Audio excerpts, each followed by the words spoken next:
Hello and welcome to episode 12 of the Belle knitting podcast. My name is Paula and I live south of Edinburgh with my husband and my little cat who's snoring. After waking me up twice during the night, that seems to have become her new thing, which is okay at the minute because I'm off work on annual leave, but it's not going to be okay next week. So today I have 2 finished objects, 3 whips, and yeah, just some kind of life stuff, I guess, book reading.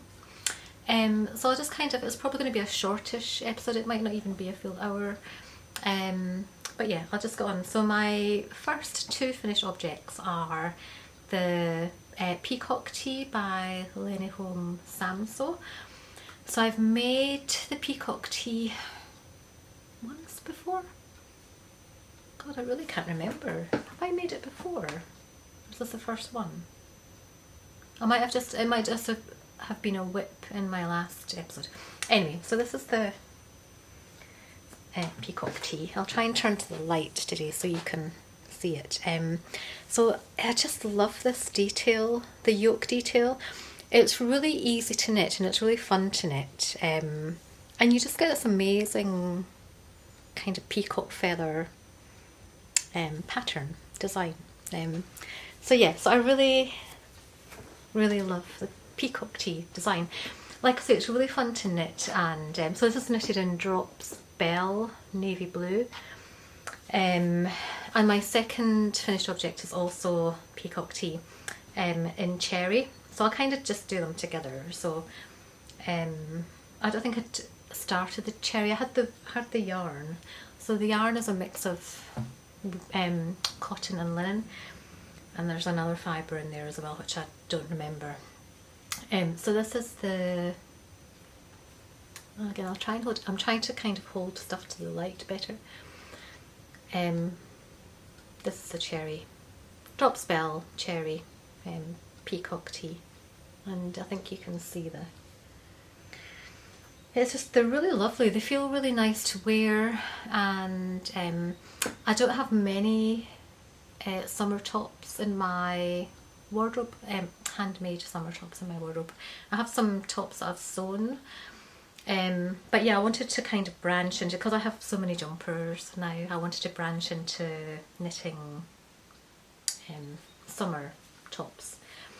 And I have been looking at patterns, and this is probably my favourite pattern. I mean, actually, Lene Holme Samsøe does some other kind of really nice yoke designed t-shirts, but none of them kind of grab me as much as this one. And I could really do with, I mean, I actually quite like the Anker tee as a summer tee as well, but not as much as a jumper. I'd much prefer the Anker design as a sweater rather than a t-shirt. So I haven't found another yoke design for summer patterns that I like as much as the Peacock tee. But I think I need to keep looking, because I can't just keep knitting this. I mean, I say I can't keep knitting this, but actually on version 3. One of my whips is the 3rd version, and I have kind of cotton silk blend yarn for a 4th version. So, but yeah, I need to find, if anybody's got any suggestions for summer kind of nice yoke designs that's kind of interesting and fun to knit, let me know, because I would really like to find another fun yoke summer design pattern. Yeah. So yeah, let me know. I need to find one. Anyway, so they're my 2 finished objects today, and I haven't worn the red one yet. I said in my last episode that the kind of, I don't think this is really my colour. I like the colour in and of itself, so that it's really jolly and it was really cheerful to knit. But I don't think, so I suit blue and brown and kind of off-white, I think, and black, but I don't really like wearing black so much. But I don't think I suit red. It's just not my colour. But I'll wear it. Yeah.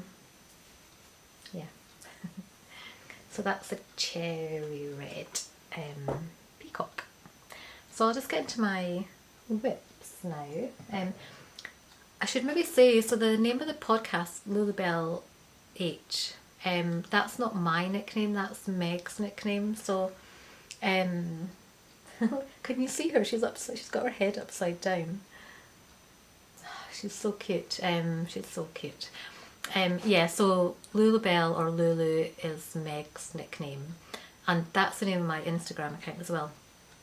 Partly the reason I don't have my actual name on my Instagram, and this is my job is a kind of public facing role, and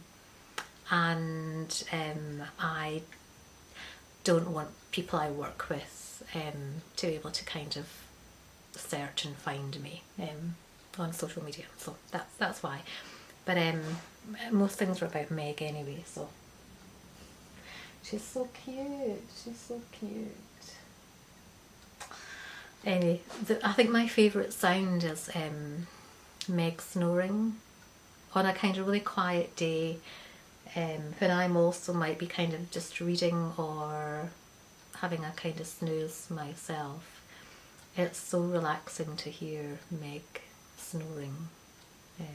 Yeah. So my first whip, I've got 3 whips. My first whip is the Anker sweater. So this is Anker sweater number, I don't know, how many have I knitted? I think this might be number 5 or number 4. I've got sea green, forest green, off-white, so this is number 4. And I have yarn for a 5th one. So I've only got, so I cast on and knitted the yoke. So I've got to the point where I split for sleeves. Try and hold it to the light a bit better. Split for sleeves, and now it's just kind of working in the round stocking stitch until I get to the rib at the bottom. And so it's kind of simple from, I mean it's simple anyway, but it's kind of, I don't have to think about increasing or looking at a chart or anything from this point on. I'd actually quite like to, do this bit on a knitting machine. I've got to that point in my knitting career where, and I do like knitting stocking stitch. Like if I'm kind of just watching, if I'm watching telly, or if I'm in a meeting where I can, if it's like an online meeting and I can kind of knit under the radar, knitting stocking stitch is perfect for that. But the interesting bit is doing the yoke, and then the kind of the chunk of the main part of the body can feel, I've said it before, kind of can feel interminable sometimes. Anyway, but I love this colour. It's a really kind of heathery lavender colour. It's Drops Karisma, and I knit size 2, and it takes me 9 balls of Drops Karisma. I've been wearing my other 2. Haven't worn the off-white Anker sweater yet because I still need to block it. So it's still in my knitting basket. But yeah. So this is just going to be kind of mindless TV watching, knitting in the round until I finish it. And then after that, I think I've shown before, I've got more Drops Karisma to knit another Anker sweater in, I think it's called Petrol Cerise. So yeah. Whoops. Yeah. I have too much knitwear. It's becoming a problem. Anyway, it's fun. It's a fun problem to have. So my next whip is it's the Peacock tee again, but I'm knitting it in, so the Peacock tee is obviously like a short sleeved summer design, and I have been knitting it in Drops Belle, which is a mix of cotton and linen, but this, I'll just kind of show tea first. So again, I'm doing a bit of a kind of Tetris on the Anker sweater and this Peacock tee, where I kind of knitted the yoke and got that going, and got to the point where I split for sleeves. So on both of these whips I'm just knitting in the round stocking stitch, excuse me, until I get to the rib. So again, this colour, so the wool is it's CaMaRose, Økologisk Hverdagsuld.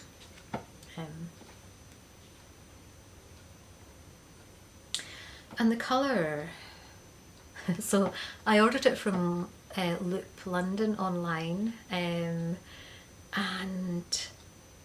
so a logical colour to get for this would have been, the colours in this yarn are really beautiful. The logical choice would have been to get like a kind of mustard. This is dark yellow. So the logical choice would have been to get like a dark mustard, or I don't know, something more wearable. And I was aware that, you know, the colour on a screen might not kind of translate in real life, but actually when it arrived it has this kind of luminescence, that kind of, there's just a kind of light coming off of that I really love, and I couldn't resist online going for the illogical choice just because the colour, it was the only colour in the colour palette that really kind of sang to me. So I got it, and now I'm going to have like a yellow, I don't know, a yellow jumper, yellow tee. So the pattern is DK. I think this is DK, but it's a kind of light DK. So for DK wool, you kind of generally get about 220 meters per 50 gram ball, and I think this is 250 meters per 50 gram ball. So it's a bit kind of lighter. It's actually knitting up okay. The kind of yarn reminds me a bit of the Jameson and Smith 4-ply jumper weight actually. It's got that kind of puffy, it's organic wool, it's got that kind of puffy quality to it. So it's really lovely to work with, and it's been fun knitting it up, and yeah, it's kind of easy from here on in.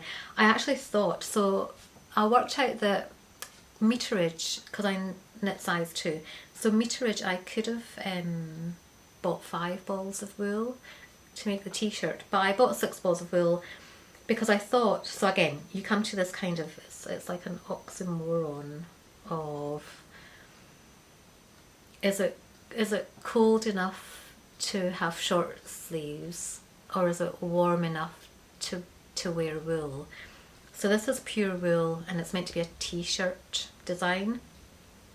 But what I thought I'd do is see how far I get with the sleeves. So when I get to the point where I'm knitting the sleeves, I'll weigh how much wool I have left, and then divide it in 2 and kind of see how far I get with the sleeves.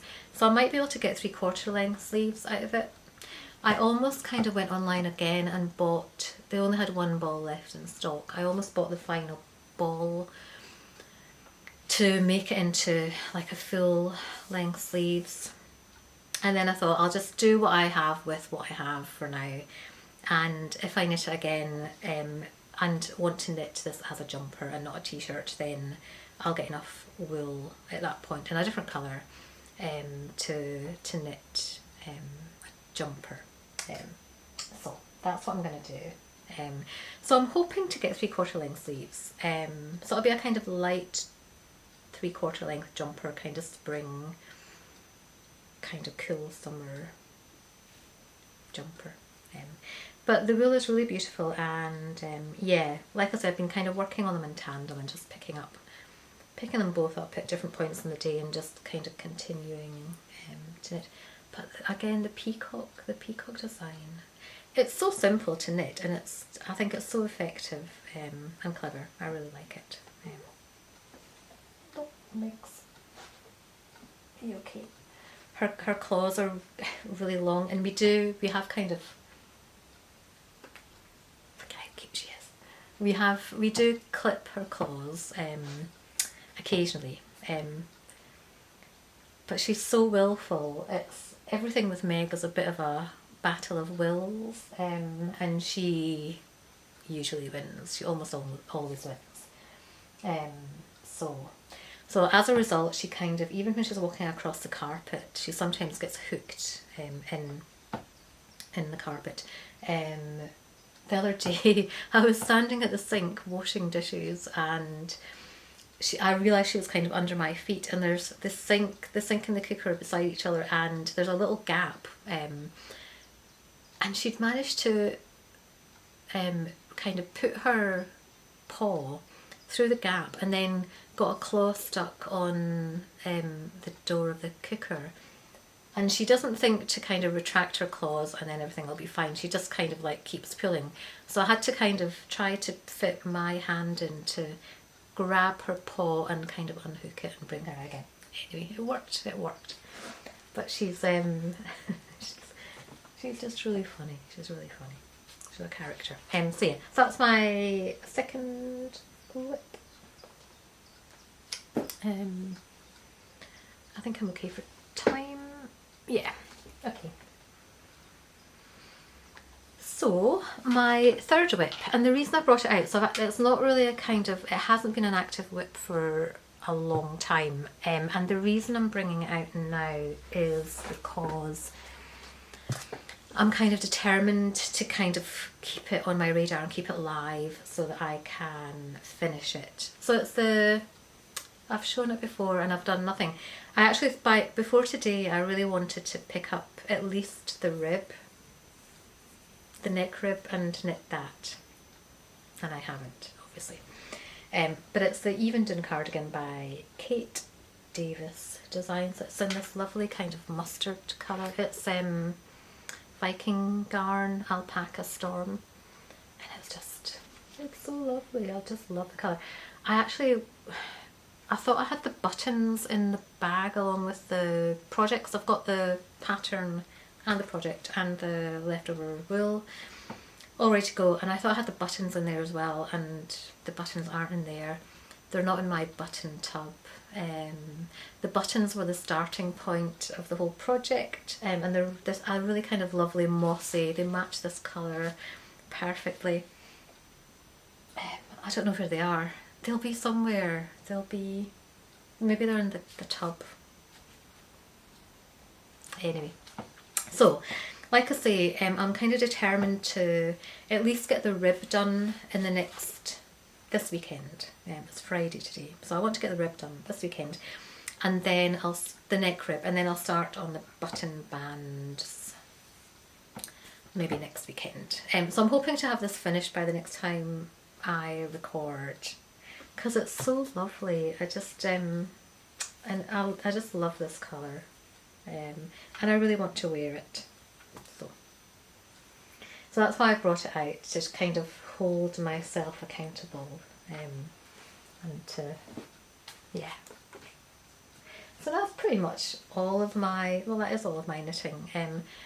I've kind of got ideas, and I need to knit if you saw my last, or one of my last podcasts, maybe 2 podcasts ago, I knitted I kind of self-drafted Anker hat, because Petite knit, when I went looking for a hat pattern to knit, Petite knit does have a hat pattern, but she wasn't selling it, and I couldn't figure out why. And it was quite bizarre. I couldn't figure out why. So I'm suddenly feeling like I'm quite high up. Oh. Is that better? I kind of suddenly felt like I was the kind of symmetry and the positioning of the camera wasn't right. Anyway, so yeah, so I kind of self-drafted when I was really ill last year, an Anker hat, and I really loved it. And I was leaving work one day and I had a whole load of stuff in my hand. I was rushing to, there's a kind of bus app on my phone that I can see when the next bus is coming. So I knew I had to really rush to leave work. So I was kind of grabbed my laptop bag and my hat and handbag, all that kind of thing. luckily the hat was the thing I lost, because everything else was much more kind of needed. But anyway, I think I'd kind of stuffed the hat under my armpit, and when I was locking up or rushing around the corner, anyway, the hat's never been seen again.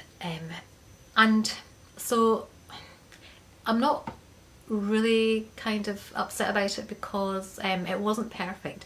So I really liked it, and I think the cast on was fine, but I had decreased too soon. So when I was out wearing it, I was continually kind of pulling it back down over my ears. It kept kind of riding up. So I need to kind of, I've never drafted my own hat pattern before, so I need to kind of appreciate that I don't need to decrease until the crown, I think.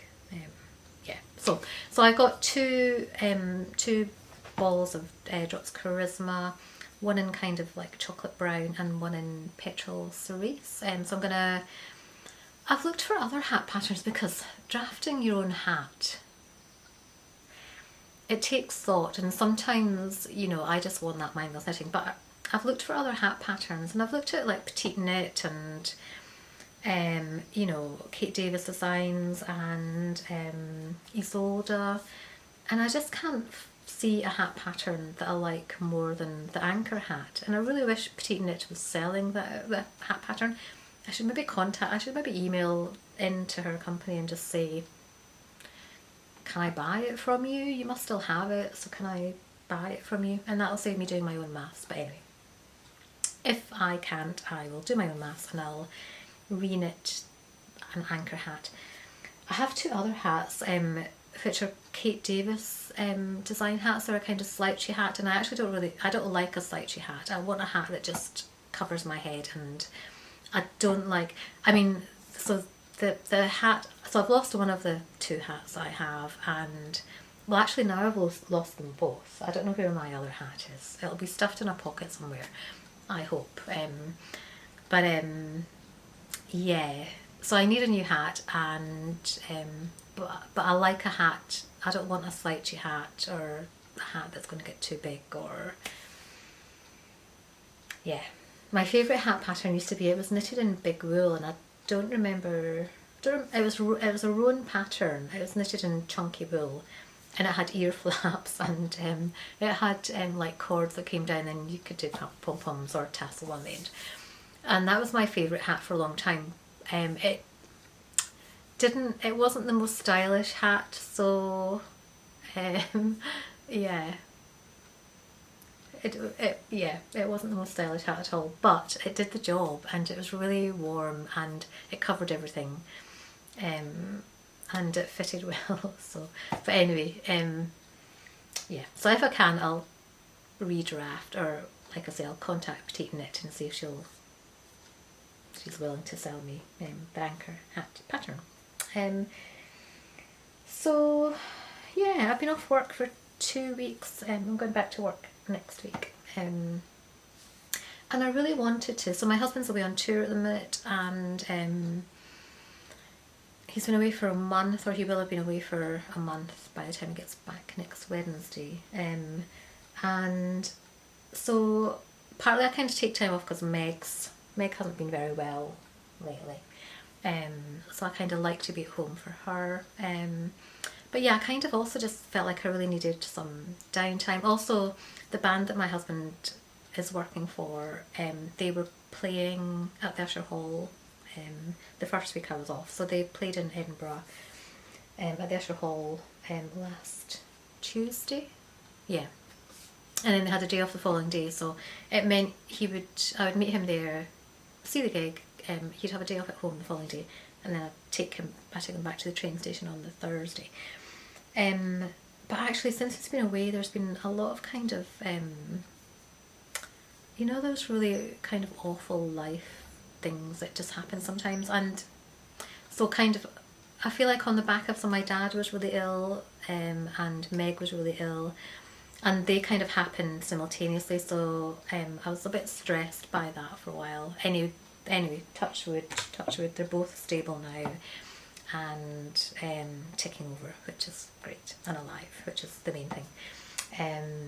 And so I kind of felt like that was a bit of a strain. And then, so anyway, when my husband went on tour, I was thinking, I've got 2 weeks, I can just read and relax and do a bit of house stuff and allotment stuff. And then as I was taking him to the train on the first, when he initially went away, there a rattle appeared in the car. Anyway, it was I kind of contacted the garage and kind of begged them to see me that day, which they did. And it was one of the springs had gone, so they sorted it, so I got the car back. And then the second, so when he was going back on tour after being at the Usher Hall, we had to get up really early in the morning. Neither of us had slept well, and so if I don't sleep well, I'm really, really grumpy, really grumpy. And so he came down, and just as we were about to leave, like we didn't have any time at all to fix anything at this point. He said, oh, the excuse me, the washer on the cold tap in the upstairs bathroom has gone, so the tap is running continuously. And anyway, because I hadn't slept well and I was really grumpy, it was just like the last thing I wanted to have to deal with. What I'd thought when I got up that morning was, I'll take him to the train station, I'll come back, I'll go back to bed, and then I'll get up and have a leisurely day. And so anyway, I spent most of the morning finding a plumber. We've got a really good plumber actually, but contacting the plumber, getting access to the stopcock, all of that really boring stuff. So anyway, that was that. So it's only really the last few days where I feel like, excuse me, I've had kind of time to really chill out and just do stuff that I really want to do. So I've been spending a lot of time, well, I've been trying to spend between an hour and 2 hours a day on the allotment, just clearing up and kind of prepping it. We're not going to do too much this year because last year was a kind of disastrous in terms of, like, we planted, and I think it was the weather. Everybody, I don't know anybody who had a successful growing year, but for example, so I used to grow stuff when I lived in Norfolk, and I just had like a little yard when I lived in Norfolk, so everything I grew in like tubs and planters, and I had a tiny little greenhouse, but it was really thriving. I grew everything, you know, I had potatoes and onions and peas and courgettes. I mean, everything that's possible to grow, I grew in tubs, and it looked really lovely. I really loved my little yard. It was expensive because you obviously, when you're growing in tubs, you have to buy the compost to grow stuff in, so that was kind of expensive, but it tasted great. It was a really lovely thing to do. So moving to Scotland, obviously the climate is different, and but potatoes have always been, like, we've grown potatoes every year here since we moved, so that's like 13-14 years ago. And last year we planted one whole bed of potatoes. So usually our potato crop, we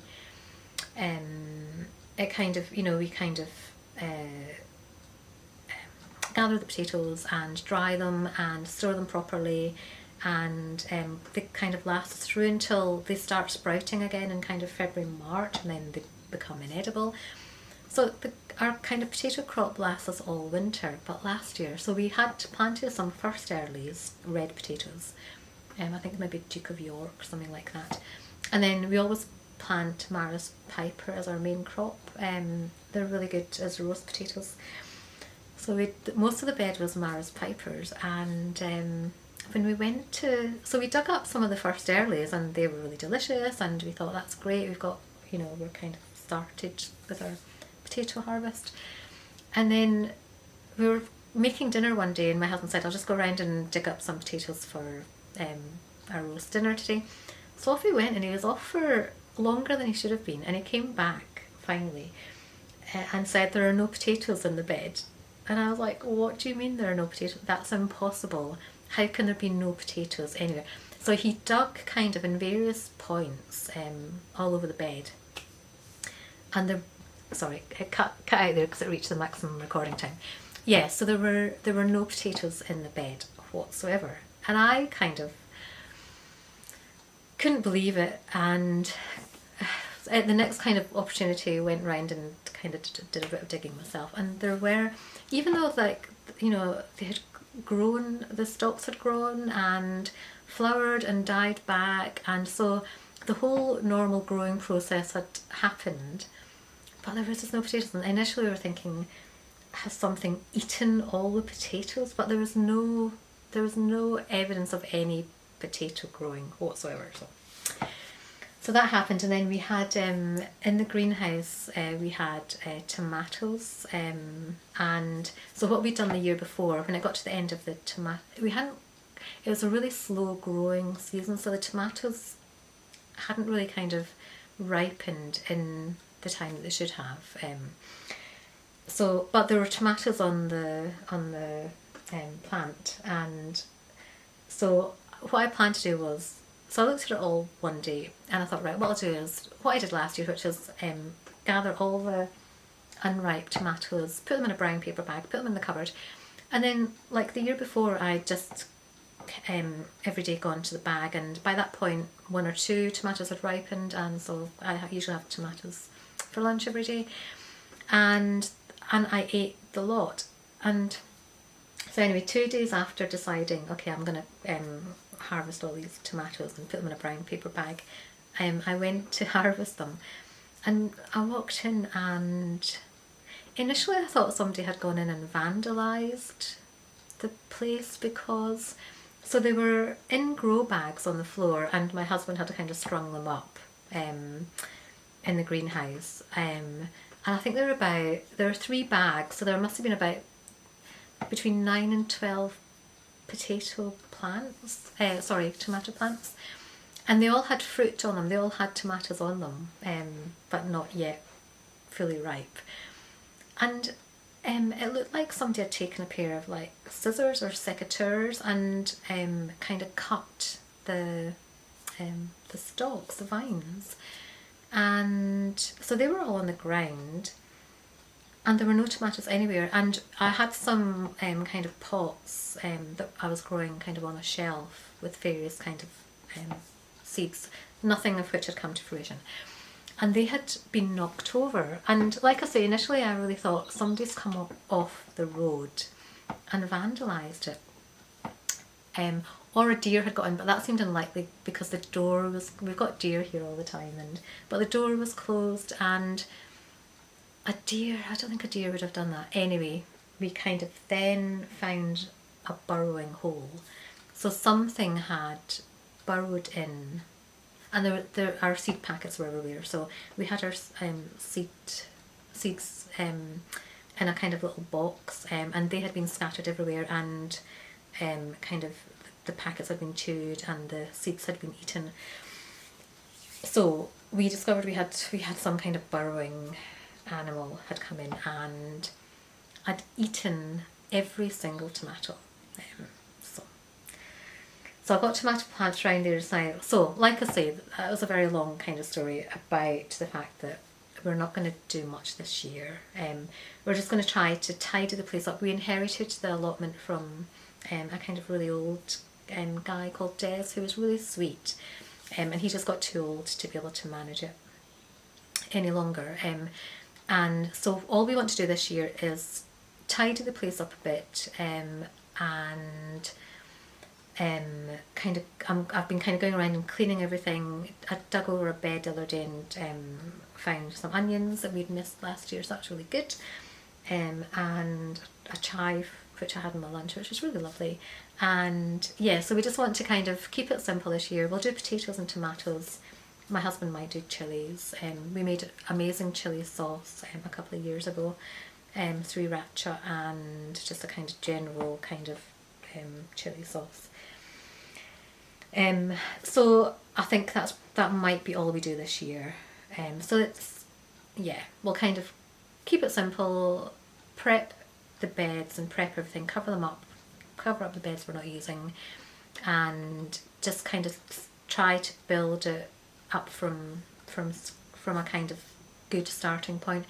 when we took over, you know, we kind of had to start, the weeds were so high, and even though Des had actually covered the beds, but they'd kind of managed to grow through and over, and so our initial starting point, and we were really keen to get going, so we kind of, instead of like clearing everything and tidying everything, we kind of came in at a level where things were a bit messy, and it worked. But anyway, so this year, and it's just been really nice to go around. It's so peaceful on the allotment. It's only like a minute's walk from where I live, and it's so peaceful there. And yeah, my allotment neighbour actually got me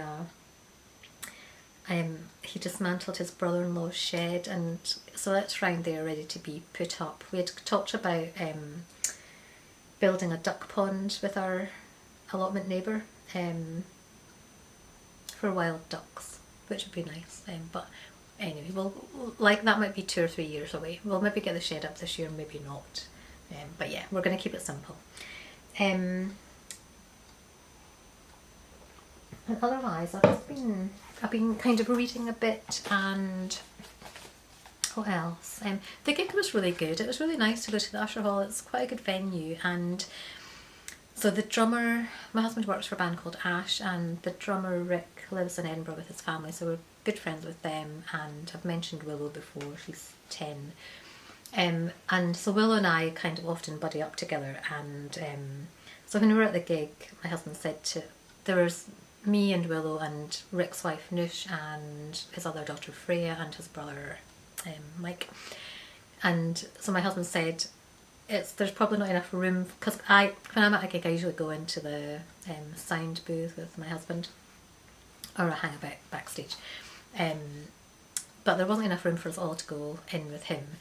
So I kind of said to Will, shall you and I just go in? So her and I went in, and I managed to get her to stand on the railings. But she's really good fun to go to a gig with, because she's really enthusiastic about everything. She loves any kind of adventure or exploration, or you know, life is a big kind of adventure to Willow. So we went in, and she's really enthusiastic about clapping. So anytime any song comes on where like one of the band starts clapping, or somebody in the audience starts clapping, she starts clapping. And she's very bossy, so she kind of gives me the look that tells me I have to start clapping as well. And so I usually start clapping, and then she'll look away and carry on clapping herself, and then I stop. And if she turns around and catches me not clapping, she gives me the look, and I've got to start clapping again. So she's very, very bossy and very funny, and good fun, and she just takes delight in really kind of silly things, which I also do as well. So that was a gig, and that was really good. There were Ash were supporting the Darkness. I actually didn't see any of the Darkness's gig, because by that point the dressing room was right at the top of the building, and it seemed like too much effort to go all the way down again to see their gig, and I YouTubed it when I got home.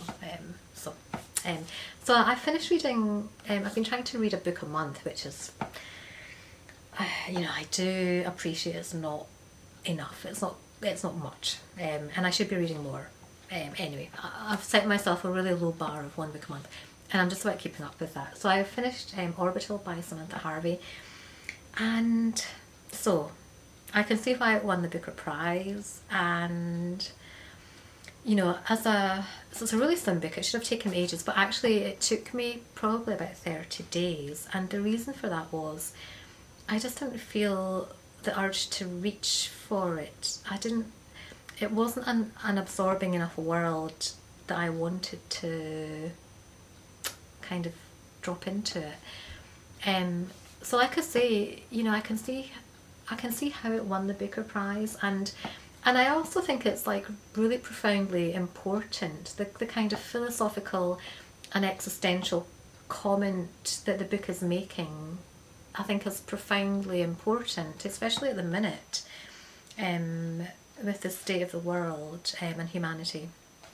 And you know, so the commentary about from space. So the book is set on the International Space Station, and there are 4 astronauts and 2 cosmonauts there. So, you know, the kind of commentary about like the lack of natural boundaries on Earth, and the man-made boundaries. The reason why kind of wars are fought on Earth, and the really ridiculous, awful, stupid state that humans get themselves into, when if you can just kind of remove yourself to the International Space Station and have that perspective of the Earth from space, it kind of shows how ridiculous humanity is, and yeah, the kind of the propensity to fight over nothing. Yeah. So it's, like I say, it's a really important book. And there was some kind of